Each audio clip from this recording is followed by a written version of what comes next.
Coming up, we hear from UI students on how they are taking care of their mental health during the midterm season.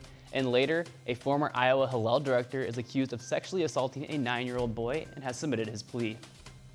Garza McCaffrey, but no Isaiah. Iowa basketball is officially underway. But stay tuned for sports to see how confident the Hawks are on their upcoming season. Fall is now in full swing. In just a few minutes, I'll give you the inside scoop on the weather you can expect for this weekend's football game. All that and more coming up on this Thursday morning edition of DITV. Don't go anywhere. DITV starts right now.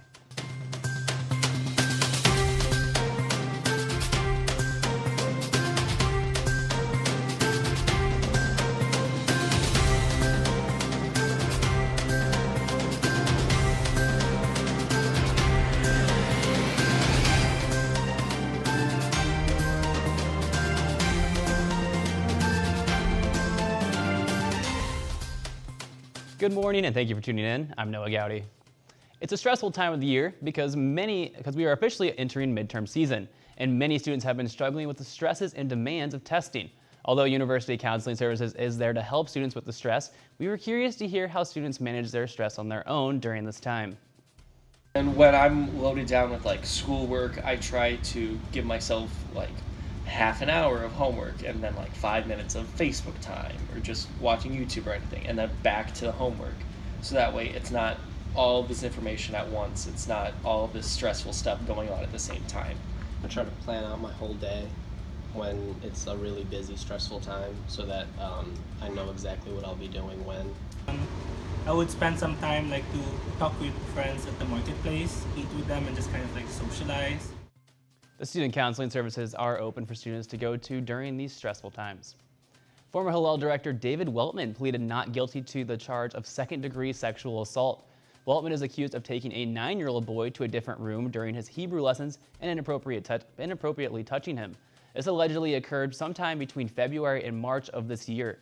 Weltman also confessed to watching films with nude children in it. Vice President of Communications for Hillel International, Matthew Berger, confirmed in an email to the Daily Iowan that Weltman was no longer an employee of Hillel. A jury trial is scheduled for January 28th at the Johnson County Courthouse. Bano's Flower Shop is approaching their 1-year anniversary in Iowa City. Opening last November, Bano's focuses on creating happiness through unique gifts and beautiful flowers. Bano's offers a flower bar which allows clients to custom design their own unique bouquet. So one of the things that I like to have, no many flower shops have around here, it's my flower bar that you can pick your own flowers and create your own bouquet. Sometimes you go to flower shops where they have the bouquets already made, and there's always one flower that you don't like it. So here you have the option to pick the own flowers for your bouquet. Flowers arrive to this shop from all over the world, from Chicago to Holland, and Benito says he always has a hard time picking his favorites. Well, as I was walking in this morning, the rain started to come down, and I was wondering if that rain's going to be sticking around or if we're going to have some sunshine in our forecast today. Let's toss it over to Claire in the weather studio to find out more. Thanks, Noah. The rain will be sticking around for most of today. We have some chilly days up ahead. This morning, the temperature is right around 59 degrees, and there's a 35% chance of rain this morning. As the day continues, temperatures will rise to 66 degrees, and there is a 60% chance of storms this evening. Looking ahead to the weekend, tomorrow the temperatures will drop as there is a high of 46 and a low of 32. There is a 30% chance of storms in the morning. Luckily, the sun will come back out for the game this Saturday. The high is 54 and the low is 46. It will warm back up to close out the weekend and continue into next, as both Sunday and Monday have partly sunny skies with temperatures in the mid to upper 50s. So Hawkeyes, make sure you bring a coat to the game. Noah, back to you. Thanks, Claire. The driver of a hit-and-run collision which occurred September 24th was identified as an Iowa City School District employee. A 12-year-old child was hit while crossing the intersection of Burlington and Governor Streets. The vehicle was an Iowa City Community School District van which kept driving north on Governor Street after hitting the child, and an unknown witness helped the child to their feet. According to Iowa law about leaving the scene, the driver did not commit a violation. However, the release said the driver was using a phone while operating the vehicle. The driver's identity has not yet been released. This week, the Daily Iowan sat down with Vice President of Student Life, Melissa Shivers. Shivers talked to us about the future of the University of Iowa with the new Diversity, Equity, and Inclusion Plan, as well as the changes that means for the students. the Does You Iowa Love Me movement. And through that, if you've had an opportunity to read the quotes and the comments that were shared by members of our campus community, there was an overall sense of perhaps, do we belong here? Is this a place that's welcoming and inclusive to me and all of the identities that I hold? And it felt to me that we needed to make sure that we continued to support our student community in hiring an executive director for belonging and inclusion, who that is their primary job. You can read the full transcript from the DI's interview with Shivers online or in today's paper edition of the Daily Iowan. And with fall sports in full swing, many of the winter athletes are starting to get ready for their seasons as well. Let's toss it over to Zach and Marissa in the sports studio to find out more. That's right, Noah. It's been a big week for Iowa sports. While with baseball taking home another win and all the excitement surrounding Iowa football, it's almost crazy to think that basketball season is slowly approaching. That's right, Zach. And alongside Iowa fans, I'm impatiently waiting for the Hawks to hit Carver this winter, especially to see how Iowa will follow last year's successful season with 23 victories, the second highest total in Hawkeye history. But luckily for you, we heard from Fran McCaffrey himself and the rest of the team for the first time yesterday. Although they are down a few players, they're not necessarily down in spirit.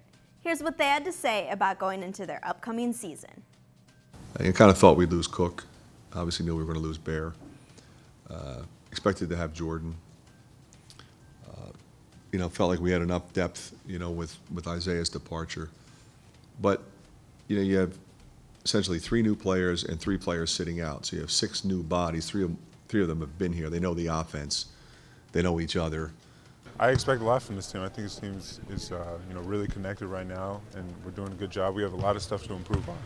We've seen that through our first week. We're doing some good things, but there's just some work to do. We got some new pieces and different guys who haven't played in a year or so because they redshirt and stuff. So they just got to get back in the groove and understand the offense and the defense as well. So I think just improving on all that is just going to be key. Iowa's first exhibition game is in just 3 weeks against Lindsey Wilson College here at Carver. But while we are counting down the days for basketball season to start, this is one sport that has been in full swing. That's right, Iowa baseball has been dominating in their fall ball season, and last night they earned another win under their belt as they took on Indian Hills Community College, defeating the Falcons 16-1. In another 14-inning game, the Hawks led a strong offense and even tougher defense, allowing the Falcons 1 run, cycling through 10 different pitchers. Iowa saw stellar performances from Duncan Davitt, Trenton Wallace, Grant Liddard, and Hunter Lee. The Hawks have now scored 56 runs in 44 innings this fall, while the pitching staff has only allowed 8 runs in those innings. The Hawks will finish fall ball next week when they host their Black and Gold World Series Wednesday through Friday. That's all the time we have for you today in sports, but get hyped because tomorrow we have the highly anticipated pregame look at Iowa football taking on Penn State, the number 10 ranked team this weekend. Back to you at the desk, Noah. A study published by a peer-reviewed journal of the American Heart Association says owning a dog reduces risk for death by any cause by 24%. The research included yields from over 10 million participants in 10 different dog studies. Dogs can help with managing stress, increasing activity, and decreasing isolation and loneliness. So I guess I just have to go get a dog now. It'd be bad for my health if I didn't. That's all we have for you on this morning edition of DITV News. Be sure to head over to dailyiowan.com for all your latest news between Monday and Friday. And if that isn't enough of the Daily Iowan for you, be sure to check out our print edition of the news on stands now. For DITV News, I'm Noah Gowdy. Have a great day, Iowa City.